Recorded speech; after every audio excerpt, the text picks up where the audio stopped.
അപ്രതീക്ഷിതമായിരുന്നു. ഞങ്ങൾ വെളുപ്പിനെ അറിയുന്നു, ഇവിടെ സ്റ്റാഫുണ്ട്, അവനിവിടെ ഇങ്ങനെ നിൽക്കുമായിരുന്നു. ഞാൻ വന്നൊരു 15 മിനിറ്റ് കഴിയുന്നതിന് മുമ്പേ നമ്മൾ സെയിൽസ് റൂമിൽ വെള്ളം കയറി. പിന്നെ ഉള്ള ഡോക്യുമെൻ്റ് എടുത്തുകൊണ്ട് പോകാമെന്നുള്ളത്. അത് കഴിഞ്ഞ് കുരുന്മേ കുരു പോലെ ആ വണ്ടി വന്ന് ഫ്രണ്ട് മാനസികമായിട്ട് നമ്മളങ്ങ് തളർന്നു പോയി. അതായത് പമ്പിൻ്റെ അവസ്ഥ എന്ന് പറഞ്ഞാൽ.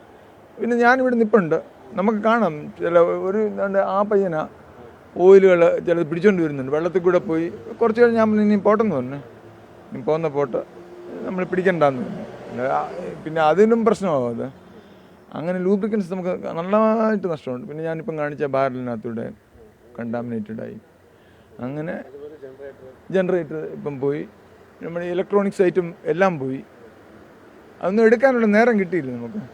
വളരെ അപ്രതീക്ഷിതമായിരുന്നു. വളരെ അൺഫോർച്ചുനേറ്റ് എന്ന് പറഞ്ഞാൽ ഒരിക്കലും നമ്മൾ നല്ല ഉറക്കത്തിൽ നിന്നല്ലയോ ഓടി വന്നു, കിട്ടിയത് വാരി കോരി എടുത്തു കൊണ്ട് മേടി വെച്ചു. അപ്പോഴത്തേനും പമ്പ് വെള്ളമായി.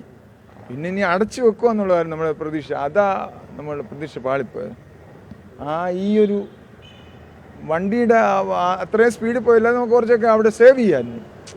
ലോക്ക് ചെയ്തിട്ട് സമയത്ത് തന്നെ റോഡിൽ കൂടെ വണ്ടികൾ സ്പീഡിൽ പോയി, വളരെ സ്പീഡിൽ പോയി. അത് വളരെ ഒരു തെറ്റായ സന്ദേശമാണ് അത് തരുന്നത്. ഒരു അഫക്റ്റഡ് ഇതിൽ കൂടെ അവരെങ്ങനെ രക്ഷപ്പെടാനുള്ള ഒരു ഇതാണ് കാണിച്ചത്. പക്ഷെ എനിക്ക് തന്നെയല്ല, ഇവിടെ പല ഷട്ടറുകൾ പൊളിഞ്ഞു പോയി. പല കടകളിലും ഇത് വന്ന് നിങ്ങൾക്ക് തിരക്കുമ്പം കാണാം. പലരും ഇതിപ്പോൾ ഞാൻ ഈ അനുഭവം പറഞ്ഞപ്പം പലരും എന്നോട് പറഞ്ഞു. വളരെ അത് വസ്തുത ഒന്നില്ല. ഇവിടെ ഇങ്ങനെയുള്ള സംഭവം വരുമ്പം ഒരു പോലീസിൻ്റെയോ അല്ല അതിനുള്ള ആൾക്കാർ ഇവിടെ നിൽക്കണം. ആ സൈഡിലുണ്ട്, ഈ സൈഡിലോട്ട് ആരും ഇല്ല. ഇവിടുന്ന് അടിച്ചു വിട്ട് കയറിപ്പോന്നു. വർഷങ്ങളായിട്ടുള്ള ഞാൻ എൻ്റെ കൊച്ചിലെ മുതലേ ഇവിടെ ഉണ്ട്.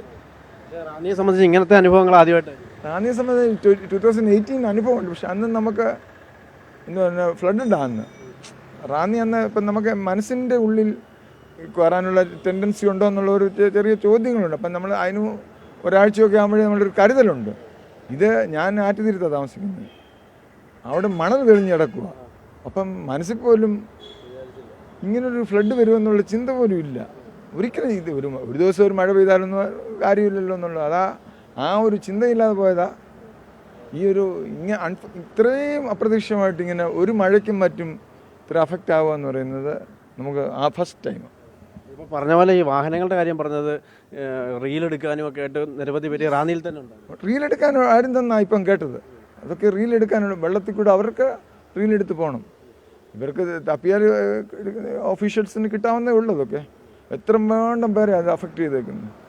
അവർക്ക് അപ്പോഴത്തെ ഒരു സാഹചര്യം അവർ മറ്റുള്ളവരെ അല്ലല്ലോ കെയർ ചെയ്യുന്നത്.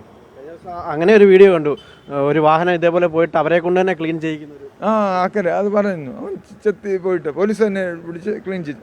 അതൊക്കെ ചെയ്യണം, നല്ല കാര്യങ്ങളല്ലേ. ഈ സമയത്ത് ആരും ഇല്ലായിരുന്നു. ഞാനിവിടെ കിടന്ന് അലക്കുകയൊക്കെ ചെയ്തു, നമ്മുടെ പൊട്ടി.